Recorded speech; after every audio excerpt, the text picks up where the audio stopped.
How is it going, everybody? I hope you're having a great day. Man, weather sure is crazy, ain't it? Yep. We had a violent rainstorm come through last night. Now it's windy and cool again. That's all right. We'll be back up in the 70s and 80s by tomorrow afternoon. But I just wanted to say hi. I appreciate each and every one of you for stopping by. And this is kind of a response video, and we'll get on with that in just a second.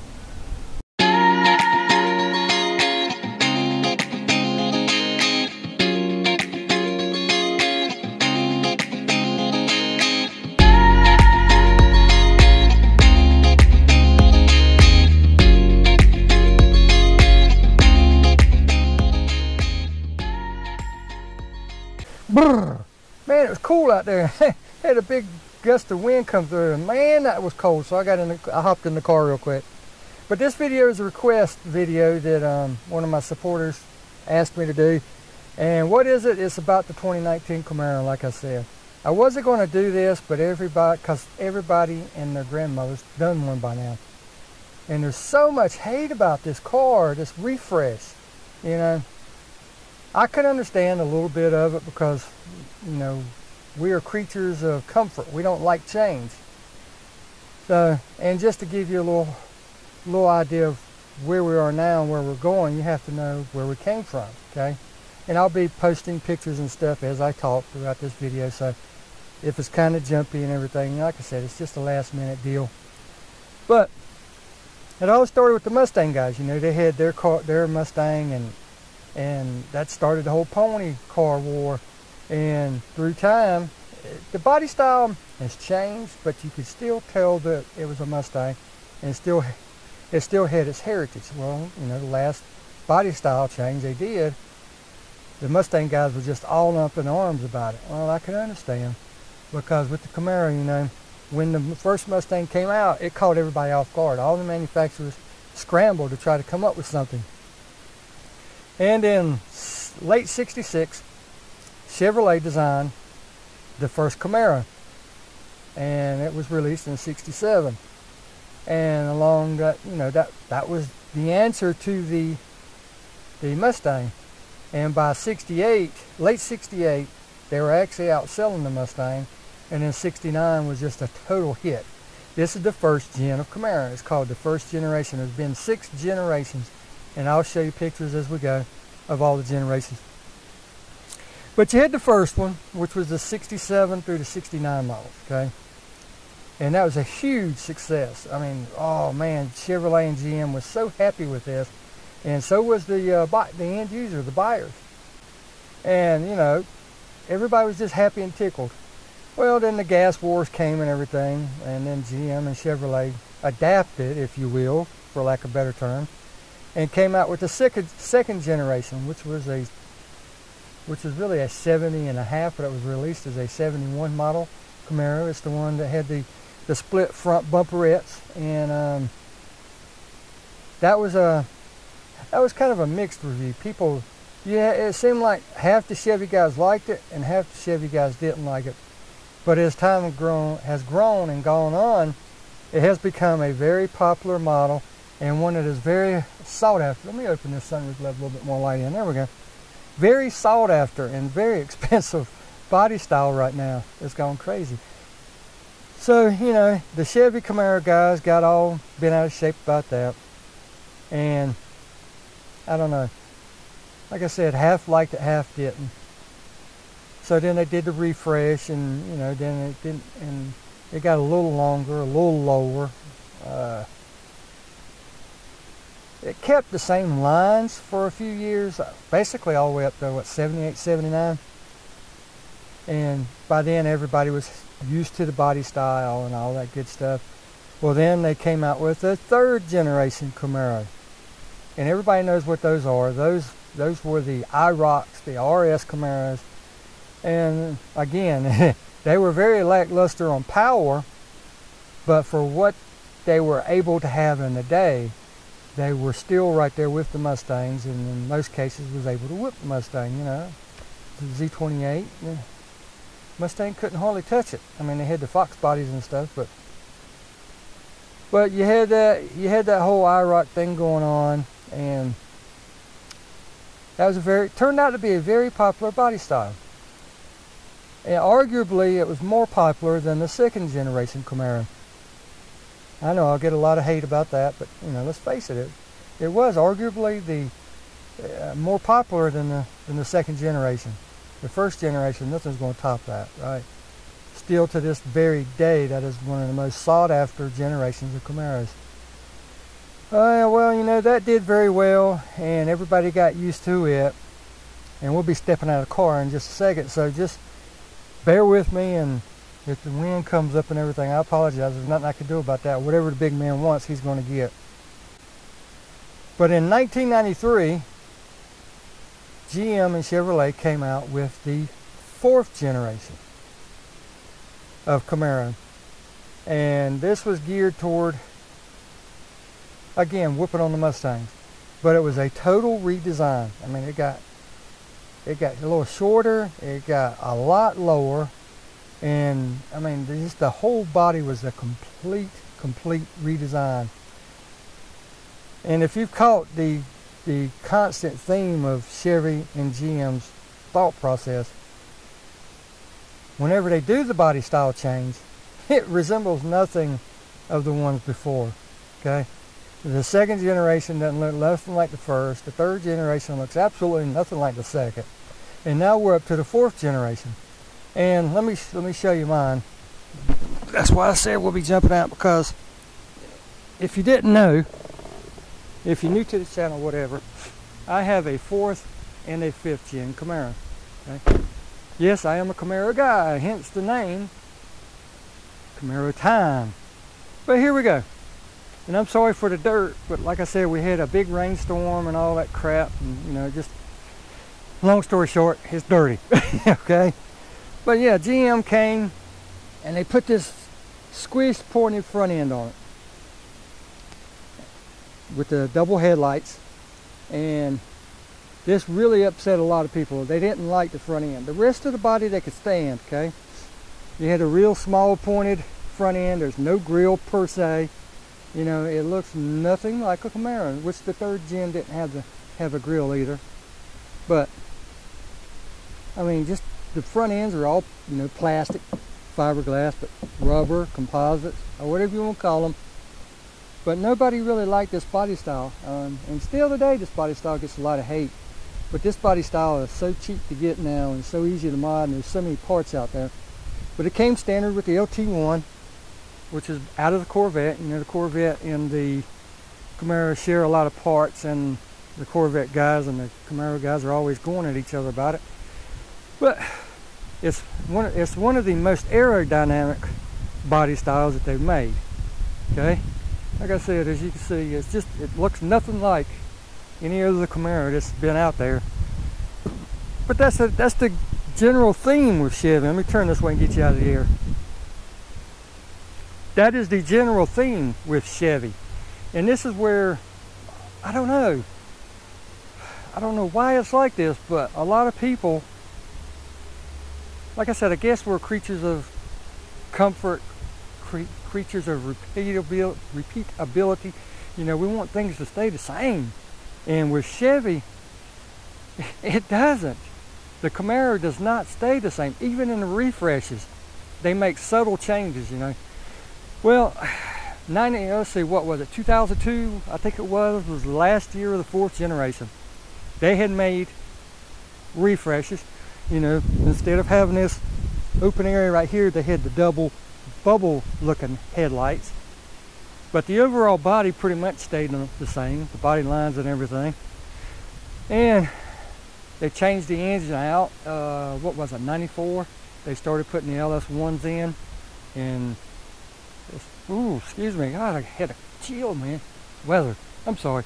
But yeah, they started putting in the LS1, and power went up and all that. You know, that's what we want, that's great and everything.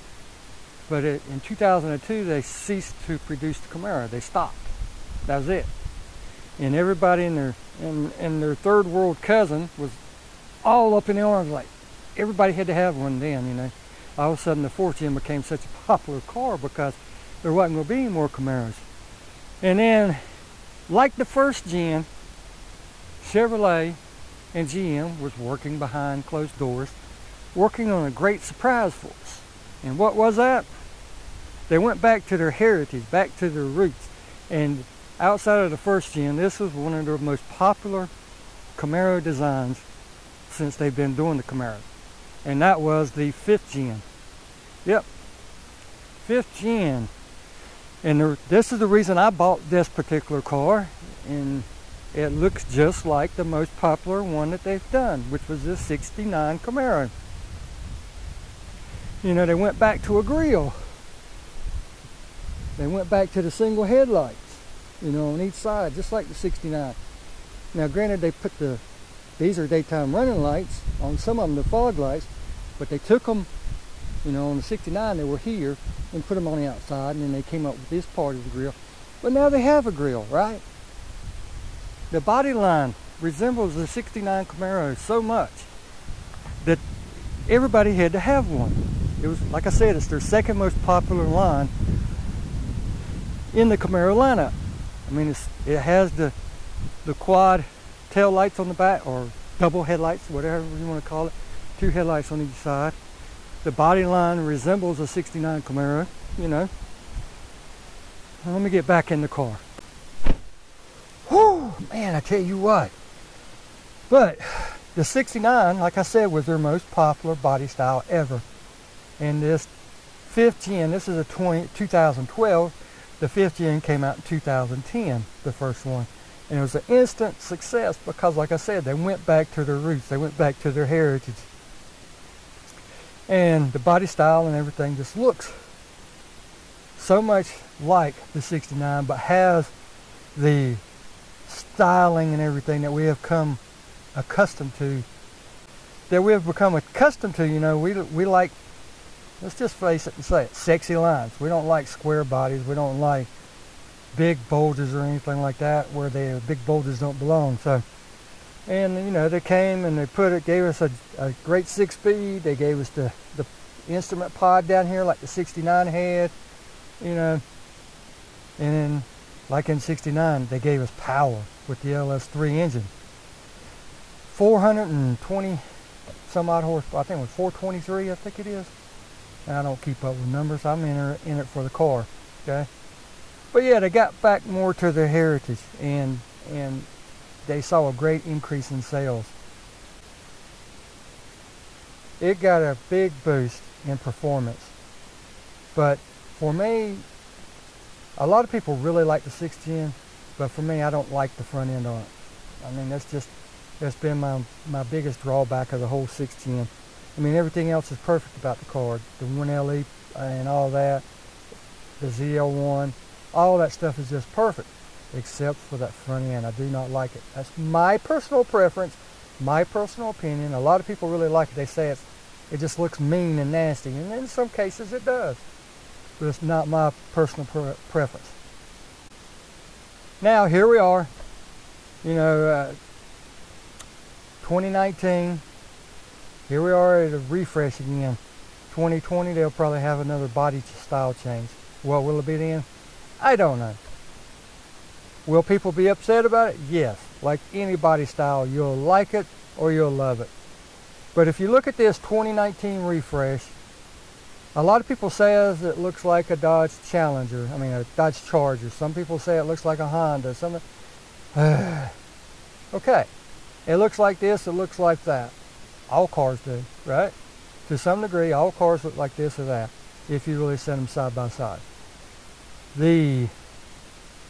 What they've done was, instead of having that big old plastic front grille fascia that I was just talking about on the 6th gen, they've now went back and put a more pronounced bumperette in there. And it's flatter than the 2018, the 2017, you know, the models before it. It's flatter. So I don't know if that's what's giving it a funny look that nobody likes or what. But everything else about this car, I like. I really do. I was kind of undecided about it at first, so I didn't say much. I looked at it and, you know, I posted a picture online, you know, comparing the front end of the SS model with the blacked out bumperette to a picture of Predator. And I'll try to put that in here also. But I don't know. I like the front end better than I do the 610, because the 610 just has all that freaking plastic. It's such a pain to clean. Personally, I think the front end almost looks better than the 610. I know a lot of people are going to hate on me about that. I'm sorry, guys, but I'm just not a big fan of the 610 front end. The headlights are awesome. I like that. I like the little eyebrow that comes up and around for the daytime running lights. That's going to be very, very good.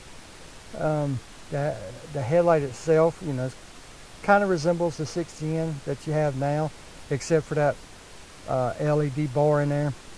The tail lights, I kind of think were pretty cool. I really do. They look kind of like old C6 tail lights, but they're bulged out. They're more pronounced. They stick out further, and they're all LED. And I think it actually adds to the rear end. It gets away from that long, slender tail light that we're so used to on the 6GM. They're actually changing it, which is kind of going back to the tail lights on the 5th gen, which made the car so popular. Everybody says the 6th gen is getting further and further away from the heritage and what the car started out to look like the 5th did, you know. Is that true or not? I don't know, but I think these tail lights resemble what they started out with more. The only difference is they're stuck out more, and like I said, they kind of look like C6 Corvette tail lights, except they stick out more. But they're going to be all LED, which is very, very cool. I hope they don't have as much trouble with it as they did the LED third brake lights. I hope they've got it worked out, you know, on that. I'm certain they do, you know, but we'll see. Time will tell. But what people need to really realize is, what are you getting in this car? Not just the way it looks, okay? And here's just a rundown of a few of the things. Now, you know, you've got the complete front fascia difference. You've got the rear that's going to look completely different and everything. But the Z01 is supposed to be unchanged, okay? The only difference on the Z01 is they are going to get their rear fascia tail lights, like the ones that you saw that I was talking about that look like the C6 Corvette. They're going to get that, but the front end is reportedly going to stay exactly the same. Another cool feature, and I think this is in the Traverse, or Traverse. I have a hard time saying that. But what's cool about it is their rear view mirror. All the new Camaros, their rear view mirror, the lever you pull, kind of like in the old cars where when there's a car behind you and it's shining headlights, and you reach up there and flip it down and it redirects it. You can still tell there's lights back there, but it's not blinding you. Well, what this is going to do in the new Camaros, when you flip that lever down, and you can choose to leave it on all the time if you want, but it actually brings in the camera, your backup camera. It takes the grid out of it and everything, but it brings on your camera in the back of your car, and it actually comes out up here like a big monitor. And that's very, very cool, because what you're going to be able to see is like 3 lanes of traffic behind you. When you go to look back there, you're not just going to be able to see out your little skinny window, which everybody complains about, you know, visibility in these cars. You don't buy these cars for visibility. But rather than just having that little field of view there, you're actually going to be able to see 3 lanes of traffic behind you. And that's just awesome. I mean, that is so great. You can just a quick glance right there, and you can see everything that's behind you and back on what's in front of you. That's pretty cool. Also, for the first time, they're going to offer the 1LE package on the turbo 4-cylinder. And this is a super great option for the guys that, whether they don't like V8s, whether they can't afford a V8, whatever the reason, you now have a 4-cylinder track Camaro with a turbo on it. The beefier suspension, the beefier sway bars, you know, the more responsive steering, everything that comes with the 1LE package on the V8 will now be on the 4-cylinder turbo. I mean, such great times. I can't believe it. Now also, you're not going to have just blind spot monitoring, but you're also going to have collision alert. You know, like if you're driving down the road and you take a quick look in your side view mirror or out the side window at something, whatever you're looking at, you know, whatever possesses you to look elsewhere rather than where you're going. If you, for some reason something runs out in front of you, if a car slams on brakes in front of you, whatever, you are now going to have what's called collision alert. Yes, forward-facing sensor that will tell you when whenever something in front of you is stationary and you're fixing to hit it. So that, you know, when you hear that sound go off and everything, you'll be able to respond. You'll be able to turn around and look, be able to hit your brakes and all that stuff. So that's pretty, excuse me, that's a pretty cool feature too. Now you guys that have the 6th gen, you know, you have a navigation screen and the radio and everything built in. Well, there's going to be 3 different options of radios, okay? And they'll pretty much cover everything on all of them. But the top tier one, the 3rd tier, which is a more, I guess you could call it more expensive version, will have the Bose speakers and Bose sound system in it and everything. But it'll also, and I don't have it in this one because this is a 5th gen, but you'll actually have an 8-inch monitor also. So that's really cool. You know, I kind of wish mine had it, I'll be honest, the 5th gen. That's the, matter of fact, that's really the only thing on the 6th gen that I would like to have on the 5th gen. But yeah, you'll get the 8-inch monitor. That last little feature I'll name, because I don't want to bore you with everything. You know, this is not a review. All the SS models now get the flow tie, and this has been one of the biggest complaints about this whole thing, is the relocation of the gold bow tie from the center of the grille to the middle of the bumper. Why everybody's making such a big deal about it, I don't understand. Because everybody complains about the big gold bow tie on there anyway. You know, if I had to guess, this is just a guess, 7 out of 10 people take theirs off with a bow tie delete, which I have on this car, thanks to a great supporter that sent it to me. You know, I have bow tie delete on this one. But if they don't change it, I mean, if they don't take it off, they change it. Some people will black it out. Some people put a color matching wrap on it. Some people actually paint theirs. But all SS models will get the flow tie, which came over from the ZL1. So it'll be getting air from the very, very middle of your front fascia, which is where all the air and everything hits anyway on the front end, and funnels that into the air intake, which is pretty cool. I think it'll work better than just having a big old gold bow tie up there, right? But I don't understand. I guess it's just because, like I said, it's a change and people don't like it. Me, it doesn't affect me one way or the other, to be honest. Because, I don't know, if I had one, I'd probably take it off. But with it actually being part of the bumper system on an SS, you know, you can't hardly take it off. It's there. So it's going to be interesting what the aftermarket does with this car, you know. As Lethal Camaro said, it's up to the aftermarket to really help out people who are not going to be 100% satisfied with this car. Do I like it? Honestly, it's a Camaro, so I automatically like it. But to be perfectly honest, I'm going to have to say I will have to see one in person to have final judgment. I think I'm going to like it. I like a lot of things about it already. But I think I'm going to have to see one in person to fully grasp what all they've done. And, you know, the Camaro has a reputation as being an old Southern boy car anyway, you know.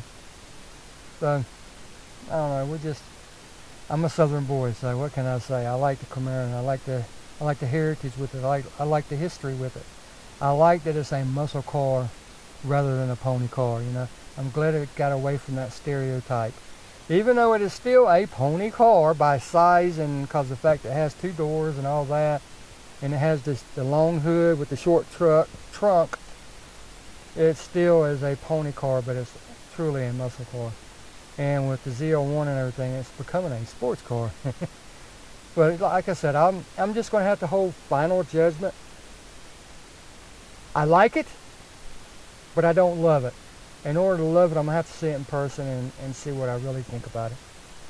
But I don't hate it like everybody else. I think all this hate is a rash jump to judgment. Like I said, we like for stuff to stay on a level keel and really no change, which I don't understand, because we're constantly asking for change, but yet we're creatures of everything wanting to stay the same, right? Makes absolutely no sense, does it? We like everything to stay the same, but we constantly are asking for change. But I'll stop there because I don't want to get on a ramble. I've been talking long enough. I really appreciate each and every one of you guys for stopping by. Each and every one of you are not taken for granted. Trust me, you're not taken for granted. But I want to do this as a response. My final verdict is I like the Refresh. I'm just going to have to see it in person before I can love on it, right? But I'm not like so many other people getting out there saying, oh, they missed the boat on this one. They screwed up, WTF, WTH, you know, all that stuff. I hate it, I hate it, I hate it. I don't hate it. It's just another stepping stone, like we just talked about all the different generations of Camaro. Now, you want to see some hate? Wait till the next body style comes out. What will it be? I'd personally like to see them every 5 years go back and do another generation. So like they did the 5th gen, which looked like the 1st gen. Well, now do the 7th gen look like the 2nd gen. You know, you can carry this on for another 20 years, Chevy and GM. Come on. But anyhow, I hope you guys had a great day. I hope that this is a little bit informative, and I hope now you understand what I think about the new Camaro, where I'm coming from on it. But by all means, you get out there and enjoy yours, because you're the one paying for it, right? Get out there and enjoy it. Doesn't matter what you do to it. You guys take care, and we will see you next video.